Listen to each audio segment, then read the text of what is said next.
Hi friend, welcome to the Quiet Connections podcast. Do you feel anxious and not good enough in social situations? Feel like you're weird, broken or don't fit in? You are not alone. Join Hayley and Stacey on a journey to quiet confidence, picking up key insights to help you feel more calm and confident, so you can finally speak up, join in and feel like you belong too.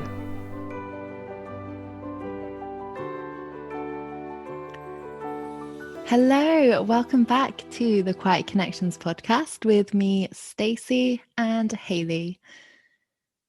Do you ever catch yourself just getting lost in a moment, staring up at the sky and watching the clouds float by? Or listening to the leaves as they rustle in the wind?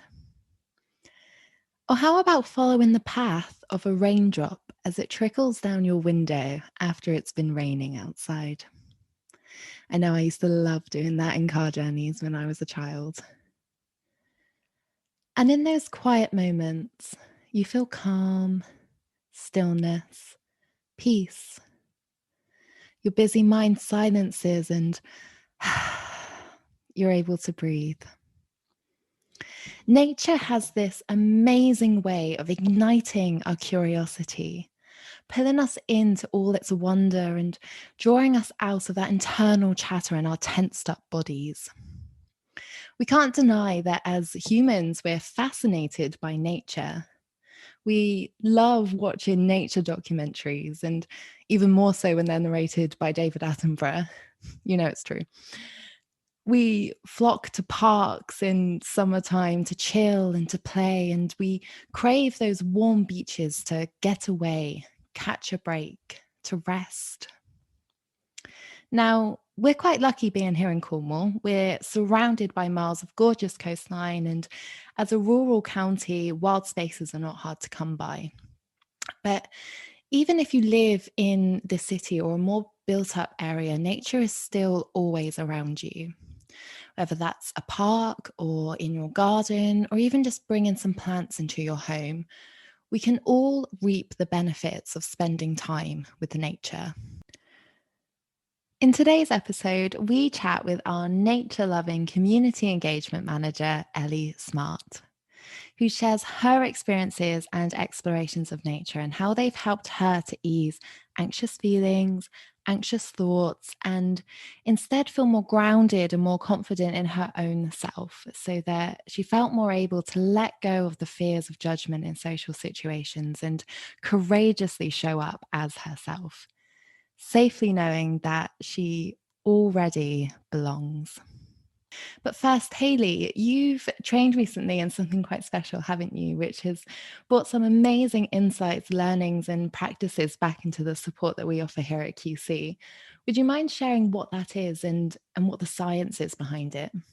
I've trained as a Blue House coach, which is an approach to coaching developed by my very good friend, Lizzie Labalestio, who is an awesome coach and an ocean advocate. Science has long told us that nature is healing, that it's restorative. And Blue House coaching takes this further, exploring our relationship with the natural environment and specifically blue spaces, and how we can partner with this environment to create change, both internally within ourselves and also for the greater good of the whole ecosystem. Because as we know, everything we do or don't do has a ripple effect that touches the people around us and the wider environment too. So, we don't operate or exist in isolation. And even though it feels that way sometimes when we feel stuck in our heads, or when we're feeling anxious, rejected, overwhelmed, or even small and insignificant. And I think that nature has a wonderful way of reminding us and helping us to see for ourselves that we are important and beautiful and unique and worthy just as much as any other aspect of nature. And in fact, we're all connected. We are nature. When we're in natural environments, physical changes automatically happen in our bodies. We can release uncomfortable feelings in the breeze through breath and movement. we get really present in the now. We engage all of our senses and create a gentle fascination or a sense of awe and appreciation within us that raises our energetic vibration and has the potential to transform our sense of belonging in the world. We can deepen the connection that we have with ourselves, and we can access new insights and wisdom from within that we couldn't get to before and maybe didn't even know was there.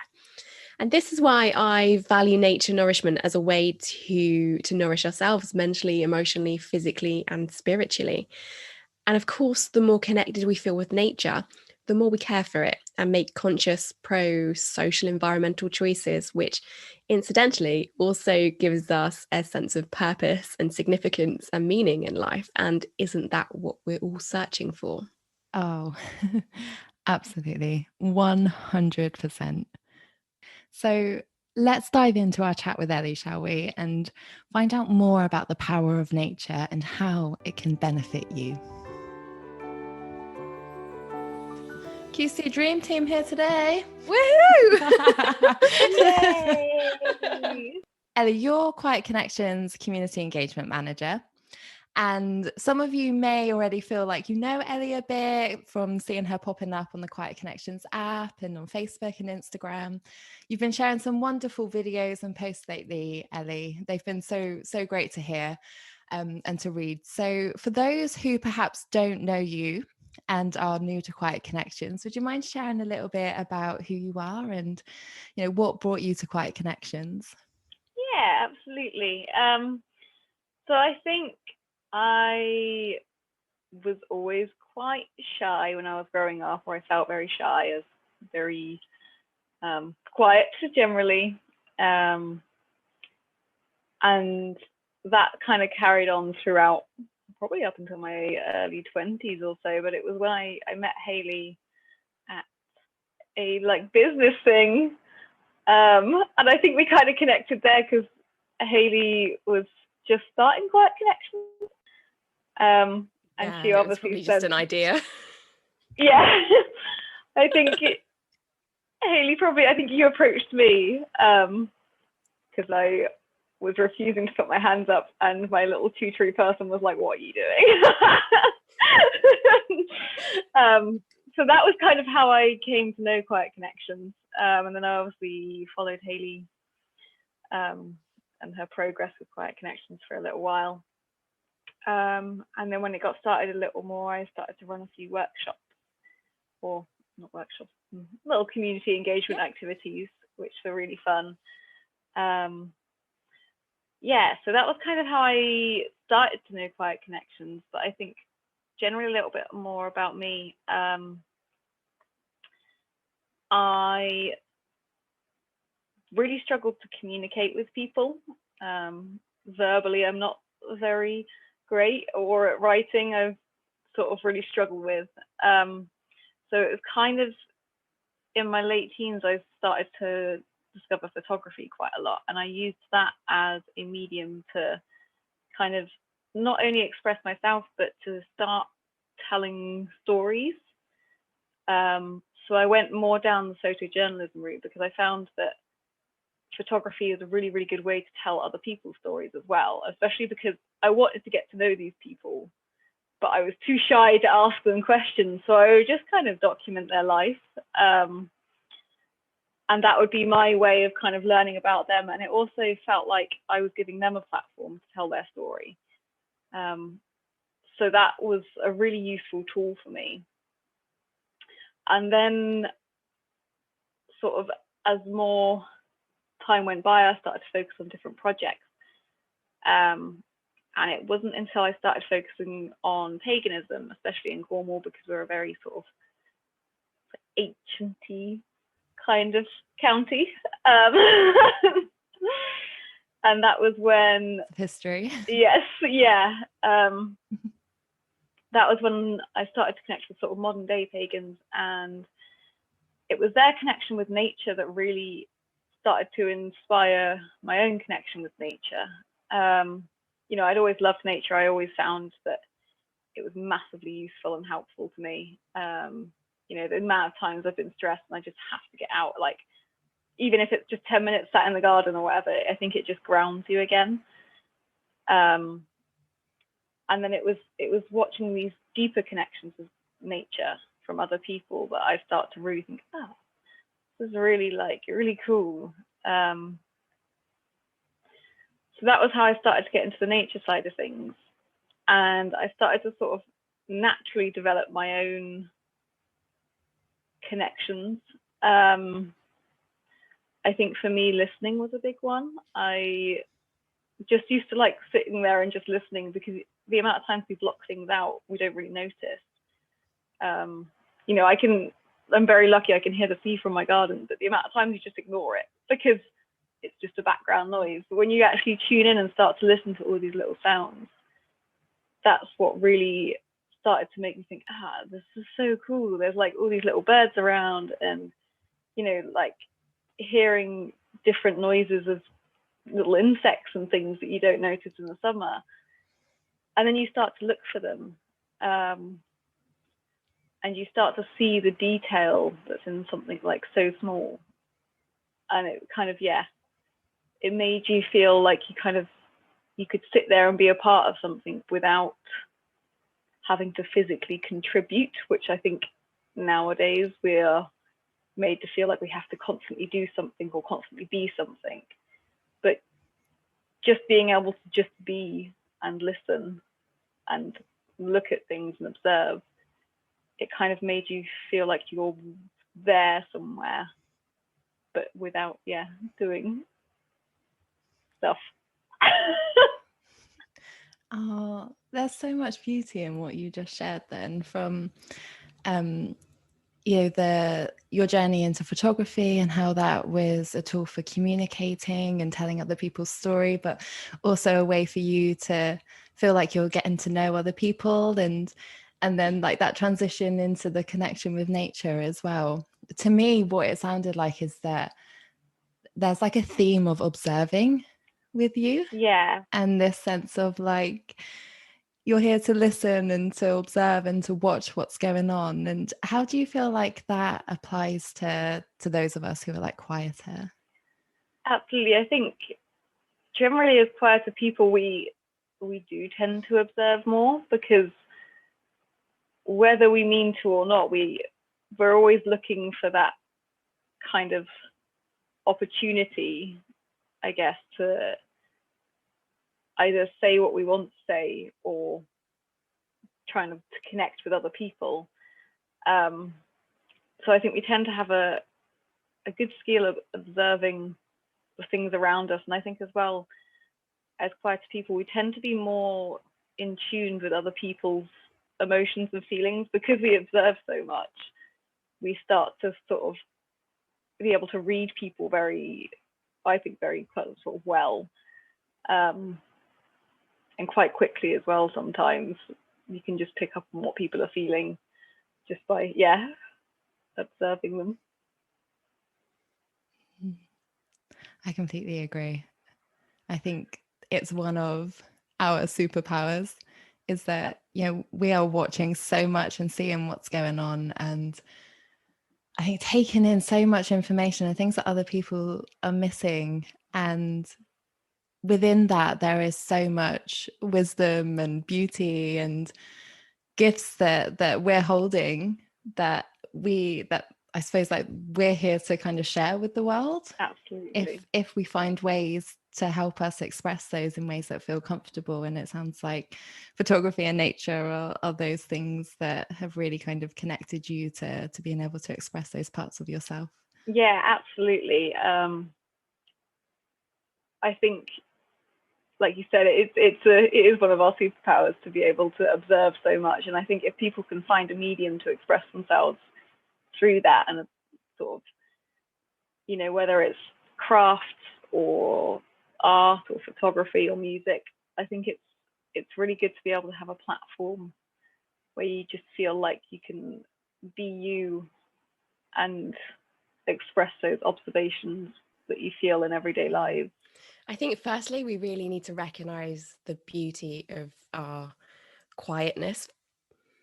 And I certainly was going around rejecting myself because I felt like I wasn't good enough because I was too quiet. And when we met, we were on a business course exploring setting up our own independent businesses. And at that point, I was still like, I don't think I can do this because I don't think I've got it in me and I'm not the right kind of person. And obviously, naturally, I was drawn to you, Ellie, because you equally, gave me the quiet vibes and that made me feel really safe and like we connected immediately. But actually, I really struggled to talk to a lot of people in that environment. I think those kind of environments can be so intimidating. Or can feel intimidating when you're in them. You've got a lot of different people around you that you've never met before, and it can be like, oh my gosh, like again, you end up help.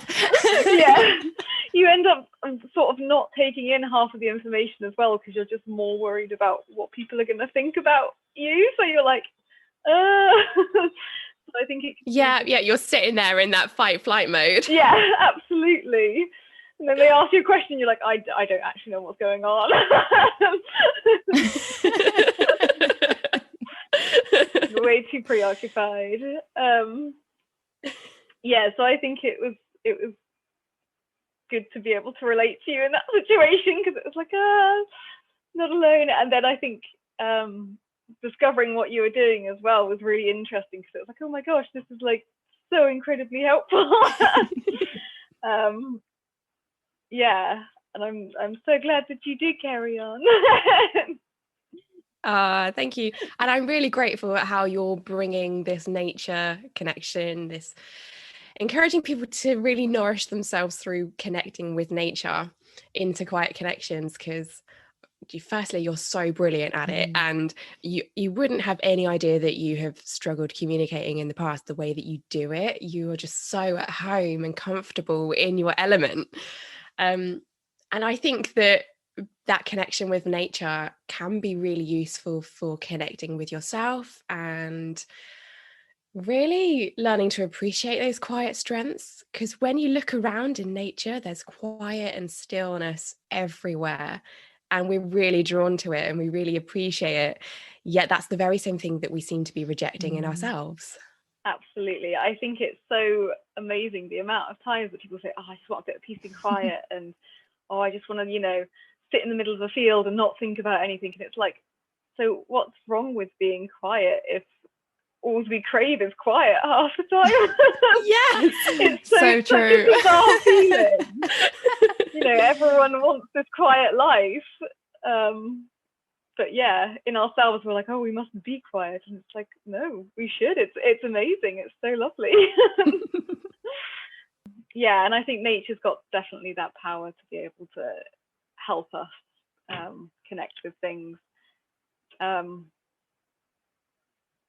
think the amount of, like you said, the amount of things we look at in nature that are still and are quiet, we notice those times for movement and we notice those times for stillness, and how that changes all the time as well. It's a very fluid thing, and I think it's the same with ourselves. Although we can feel very quiet sometimes, there's also times where we want to feel expressive, and I think that's totally okay. We sometimes feel put ourselves into this quiet box and we're like, okay, we are quiet, so everyone thinks we're quiet, so we should be quiet.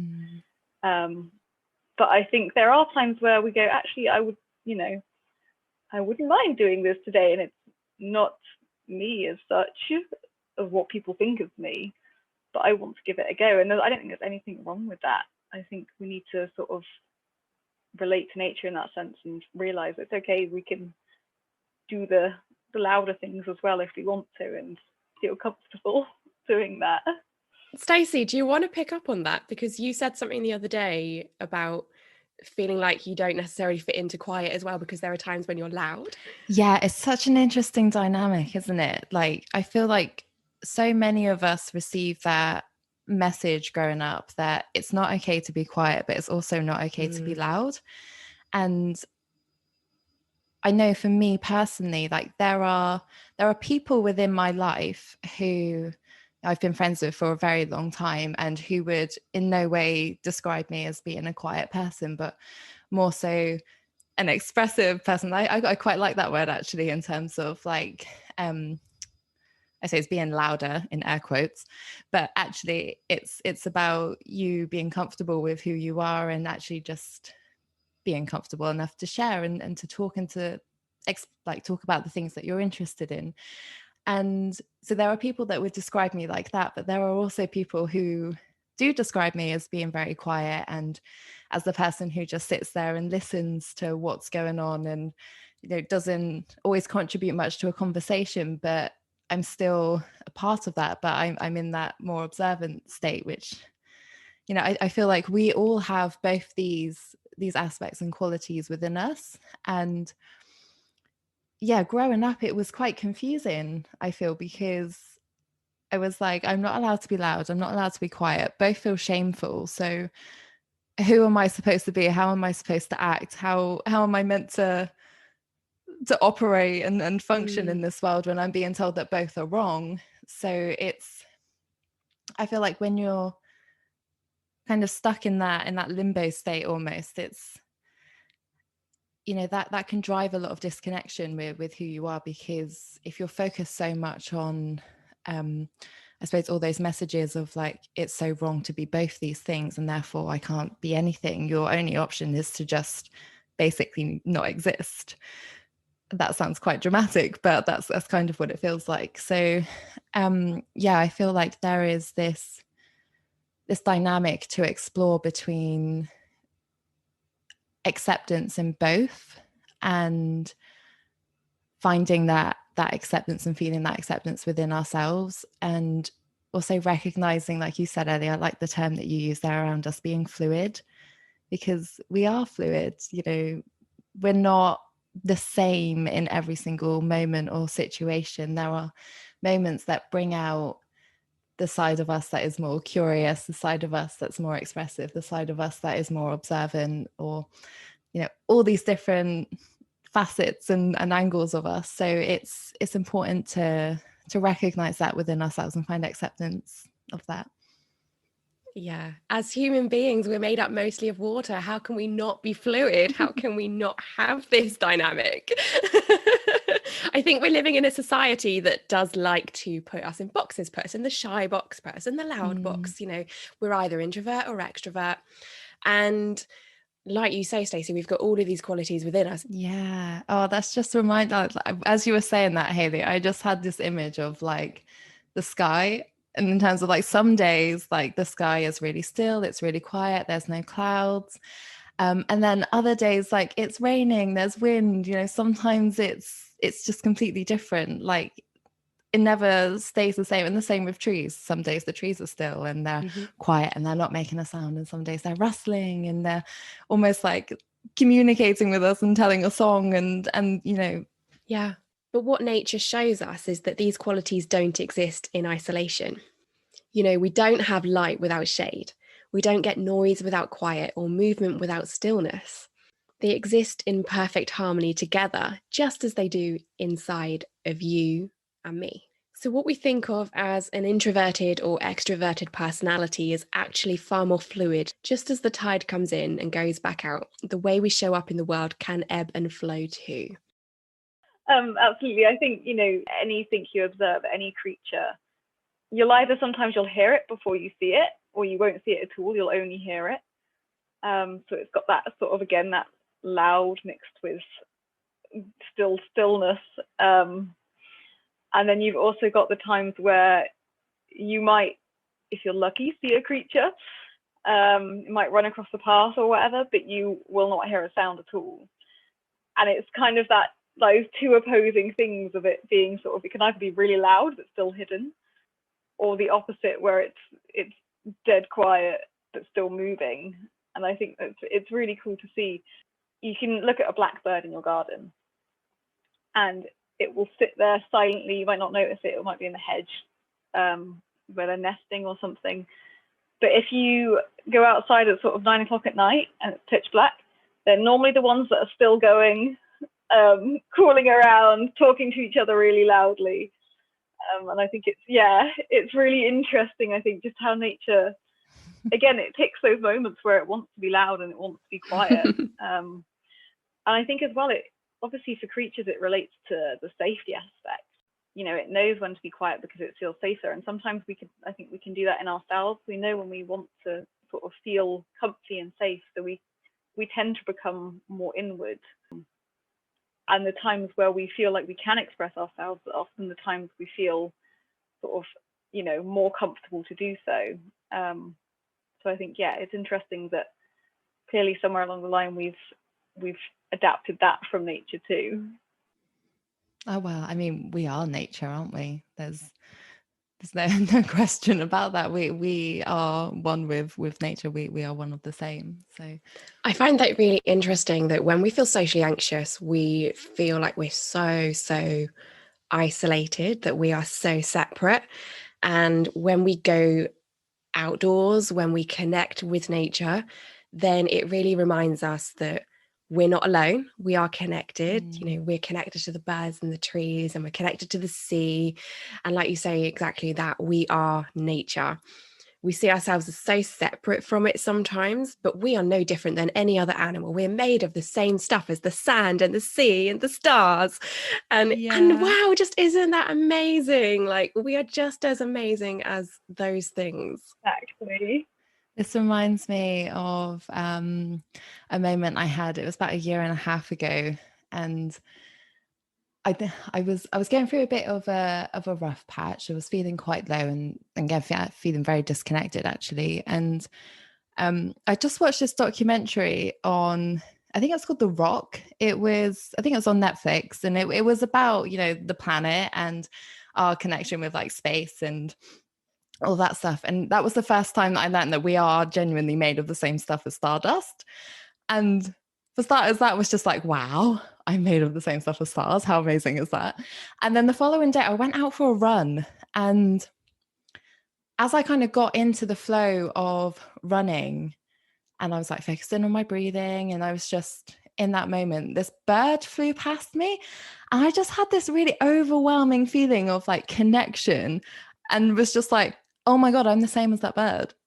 Like, me and the bird are made of the same things. We are the same. We're connected. Oh my God, I'm connected to the ground that I'm running on. And it was just this amazing, like, it doesn't really have words to describe like how deep that feeling of connection was, of like, wow, I am a part of all of this, everything. Like, we're all so interconnected. We're all, it was just like amazing. I think I almost cried. That is beautiful, Stacey. And when you think about it, that's what we're really searching for, that sense of belonging, a place where we can be who we really truly are. And, you know, we have it already. We just need to be with it. Yeah, absolutely. I think what can often get in the way is that we very much live in a culture that values rational thinking, logical thinking, and undervalues the connection that we have with our own inner wisdom, with our bodies, which, by the way, science shows doesn't just come from the brain in our heads. It turns out that our hearts and our guts function as intelligent communicating brains too, and our intuition has been proven to be equally as valid in decision-making as the brain in our heads. Yeah. However, we tend to overlook what we know deep down to be true and look for external cues as to who we should be and how we should show up. And this is what you were talking about earlier, Stacey, when you were saying about whether you should be this quiet person or be this loud person. And that's head-based thinking. That's totally excluding everything that you know to be true for you at your core, everything that you know in your body, right? Yeah, it's so... Oh, what's the term? Like, it's separated, isn't it? Almost. It's you're either one or the other. There's no... I'm doing hand movements here that none of you can see on the podcast. I guess it's almost that thinking of like what you are rather than who you are.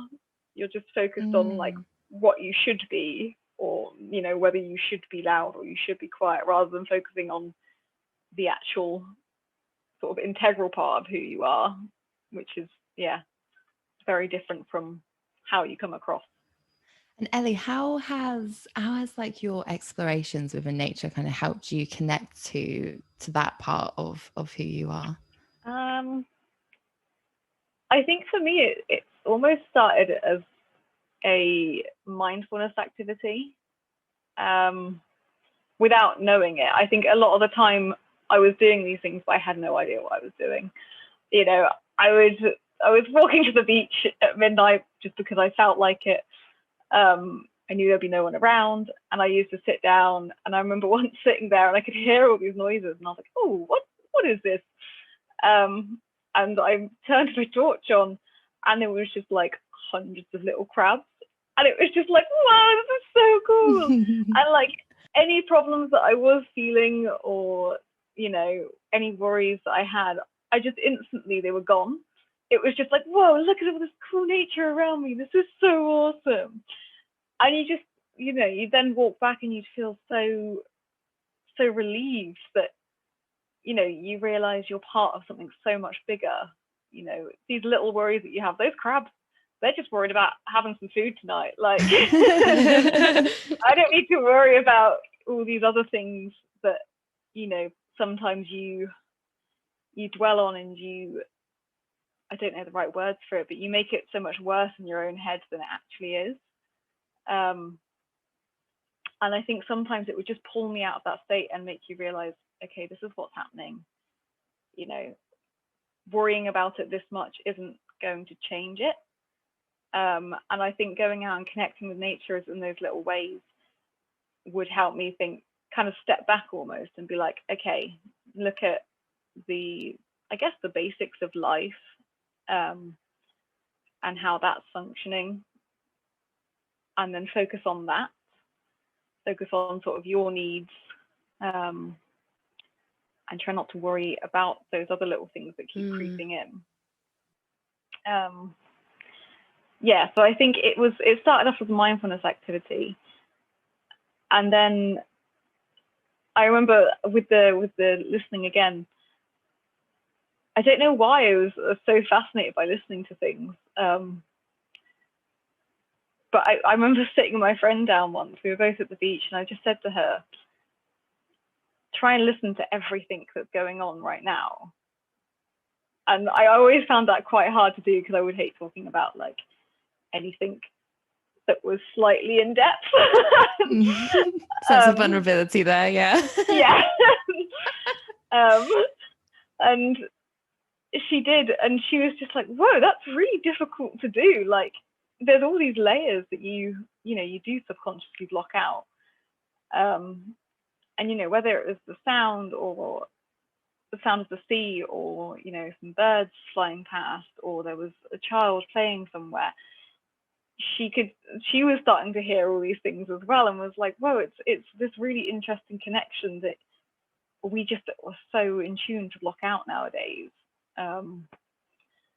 So I think that was, it started off with these little connections as almost mindfulness activities to get myself out of my current sort of what I was feeling. And then as I was doing so, I sort of became more and more passionate about nature. I wanted to know, like, well, why is that bird here at this certain time? And what is that mushroom over there? And things like that. So I think it was that kind of started to drive me more and more into relating with nature. And sort of figuring out what was sort of more than just us, and how we can become, I think, like we were saying before, how we are part of nature, and how we can become one with nature again. Nature has this wonderful way of bringing us into the present, allowing us to drop down from our heads, reconnect with our bodies, our senses. And when we really connect with nature, amazing things happen to our body.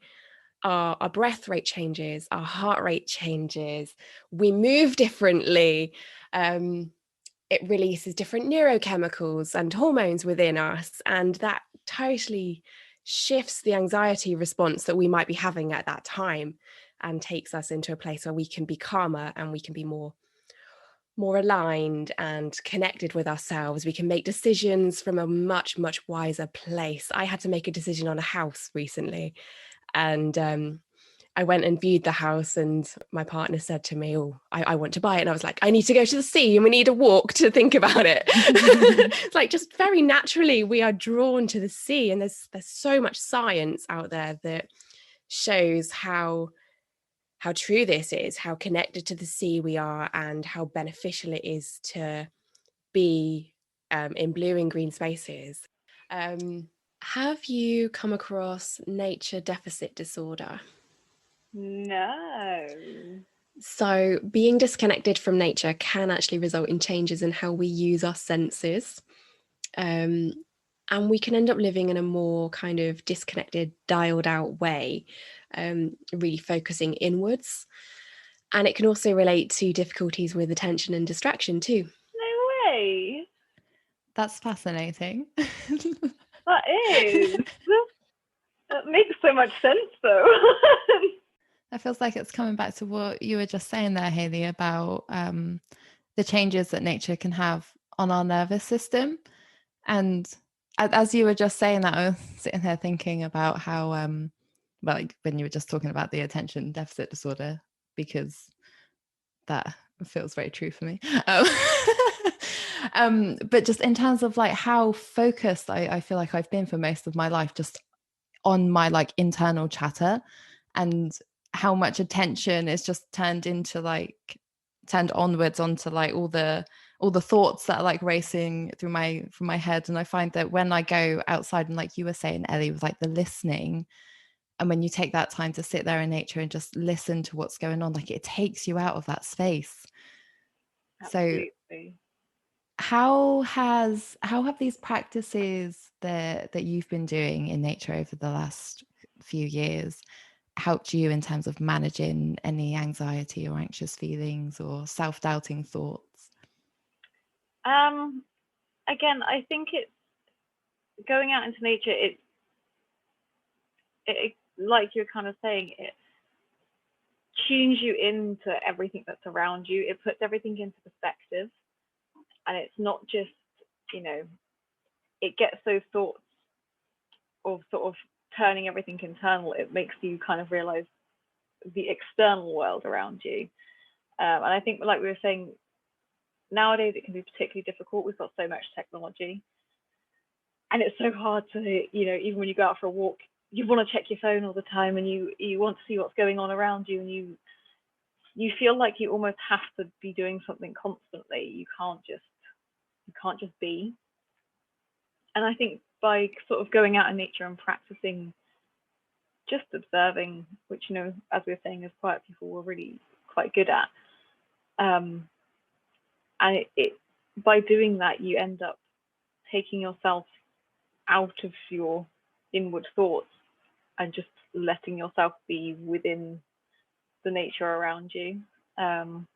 I think what I've always found really useful with nature as well is the fact that we're often very worried about what people are thinking about us and being judged and things like that. And when you sit within nature, you don't have that judgment. The animal's not going to care what you look like. It doesn't care what you're thinking. It just wants to know whether you're safe and it can get past, or whether it's just going to turn around and go the other way. And I think I've always found that really useful, because I think especially generally as a teenager, it's really, really difficult because you're so focused on those social aspects of what other people are thinking of you, and how you're acting and how you should be acting, and what you should be saying and what you should be liking. And by going out into nature, you just get this almost break of, I don't have to do any of that. And I think for me, the more I've gone out into nature and the more I've done that, it's made me realize that I don't have to do any of that in normal life anyway. Yeah, it's just a story that we tell ourselves. Yeah, exactly. And I don't have to dress a certain way. I don't have to be a certain way. I can be how I am with nature, with everyone else, because I think I've discovered that if I can be like that, that makes me who I am, or I feel like that's who I am at that point in time. And if I can just be like that around people that I'm close to, if they like it, then that's great. But if they don't, then that's okay too. That's, you know, I think we're not going to get on with everyone, and that's fine. And I think it's just finding those connections with the people you do connect with, and sort of that's the important part to me. You know, I think just being who you are and finding those connections is important, rather than your sort of unauthentic self connecting with people because you feel like you should. Yeah, and trying to show up in a way that you think they want you to show up, rather than showing up as you truly are, like you do when you're connecting with nature. And I love how nature can shift your perspective. And I mean, when we're sitting with nature, we're not judging nature. You know, I was watching a David Attenborough program the other night, and up close, he was showing these like little pictures of fire ants and things. And they were so cute up close, and like little frogs and amazing. and things. Yeah, absolutely fascinating. And it's like, well, if we can see the beauty in those things by getting closer and really seeing the detail, then we can see the beauty in every other human being, and they can see the beauty in us by getting closer and seeing the detail. And also the fact that like when you watch those nature programs and stuff, like I feel like a really important lesson that we start to learn and to recognize is that every living creature on this planet has a purpose, and it's doing its own thing because it connects with what's important for like another creature to survive, or another animal to survive, or another plant to survive. And like when you can start to see that like everything, every living being, every living creature like is here to serve like that one little purpose and stuff, like to me that feels like such an important thing to recognize, because it makes me question like, well, if that's true for, you know, these tiny little ants, or even like those tiny little microorganisms that live in the ocean and stuff, then the same must be true for me as well. Like, I'm here for a reason. I'm here because I have a purpose, and the world comes into balance when I step into who I truly am, because that is my sole purpose. There's nothing else more to it. Absolutely. I think that's so true. I know for a long time, you know, saying about how like ecosystems work and how things are reliant on each other, I'd got this impression that humans, you know, we're told that we aren't the greatest for nature because of what we are doing sort of environmentally, using fossil fuels and plastic and things like that. And for a long time, I'd got it into my head that, you know, well, I'm a very destructive force within nature, so why should I be here? Why shouldn't I use those resources for, like, nature could use resources that I'm using instead of me using them. And I've got this very negative way of thinking into my head. But then I think the more I started to connect with nature, I realized I'm not a negative force. I am, you know, we can choose to help nature instead. You know, and like you said, we do have a purpose within this planet. Otherwise, why would we be here? It's finding that sort of our true selves, to find that kind of placement of where we should be. Yeah, and I think that became a very sort of enlightening moment for me, not realizing that no, I should be here, and I have a right to be here, and that's okay. I feel like that's such a beautiful reflection of where so many of us are, Ellie, in terms of like, we may start with this like almost a sense of like our being is destructive, that we're not worthy, we're not deserving, we can't, you know, we don't deserve to receive love or compassion, or, you know, everything that we do is just destroys or ruins things around us. I know I certainly felt that way. Like if we take, for example, the way in which we tend to perceive making mistakes, we view them as being things that are destructive, that they ruin things, that it creates failure, that, it has negative impact and things like that. Whereas actually that's not true. Mistakes are about learning, mistakes are about growing, they're about evolving and things like that. So when we, like just what you were saying there in terms of like when you shifted your own perspective of how you even related with nature, that feels very true for like how we can start to shift our own perspective around how we're relating to ourselves as well. Yeah, definitely.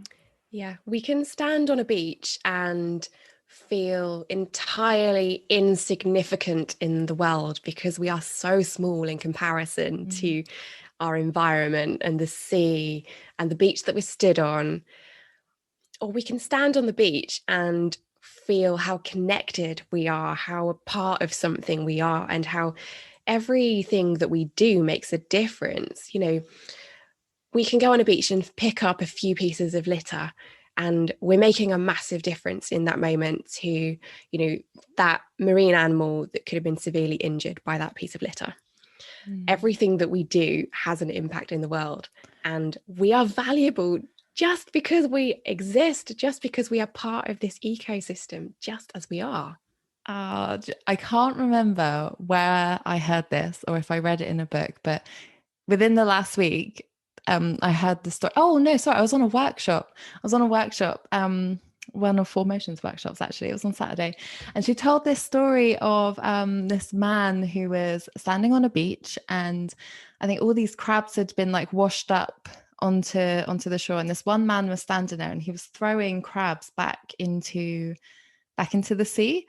So there's like hundreds of crabs on the beach, and this other guy comes up to him and says like, why are you doing that? Like, you can't save all these crabs, you can't make a difference, so what's the point in doing it? And this one, like the guy who was throwing the crabs and like picked up another crab, threw it back into the sea and was like, made a difference to that one.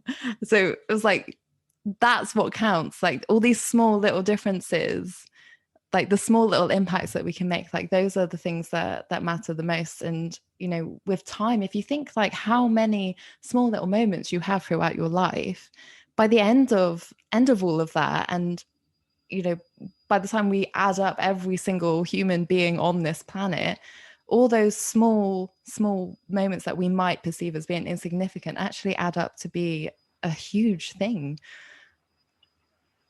Yeah, absolutely. And I think as well, sometimes when we are doing those small things, if you look at people sometimes that you admire or inspire you, you can think, oh gosh, I'm never going to be like that. Like, look at how much they can achieve in a day. That's amazing. But we don't realize that actually all these little things that we're doing are just as amazing. And, they, like you said, they build up and they add up. And I think that's something we need to remember, that it's the small acts do become the big ones eventually. Yeah. Absolutely. Okay. So just to start bringing this to a close, and this has been such a wonderful conversation. Ellie, if you could send a message back to your younger self, what would you say? That is a good question. I would probably say just don't worry about what other people are thinking about you. I think when I was younger, I was very introverted and felt very introverted and felt very insular and unconnected. And I think that was, again, because I was putting a lot of pressure on myself to be a certain way in order to fit in. But I think, I would probably tell myself, don't worry about that. Just be you and just do what you enjoy, and you will eventually connect with the people that are right for you. I'd probably also tell myself to get out in nature slightly earlier than I did. What a wonderful message. And if you had just one last little bit like words of kindness that you could send out to everyone in our quiet community, what would that be? I would probably just say keep going, keep being you. You know, I think as we've discussed during this podcast, we've all got these wonderful little quirks about us that we're all great in different ways. And I'd also say again, try and get out into nature and just listen and watch and see how it shifts your own feelings, and see if that helps you at all. So we got quite deep there in that conversation, didn't we? And I just loved it. And I really hope that you've all been able to take away something that really helps you to reflect on your own relationship with nature and how you can bring more of that into your daily life and into your daily practices to help you connect with yourself and with the environment around you, and to really feel that sense of purpose and that sense of, you know, you really do already belong. There's no question about that. And as always, we'd love to invite you to come and join us on the Quiet Connections app and be a part of our quiet community, where you can maybe share your thoughts around nature and how you're already using it and how it's already benefiting you, and just join others in some of our virtual quiet gatherings and community activities that we're doing, where we are encouraging you to get out in nature. And I know Ellie's got some more wonderful ideas in the pipeline for another nature nourishment weekend and some mindful photography activities and practices that we can all do. So please do come join us over there and be a part of this wonderful quiet community. And in the meantime, stay connected.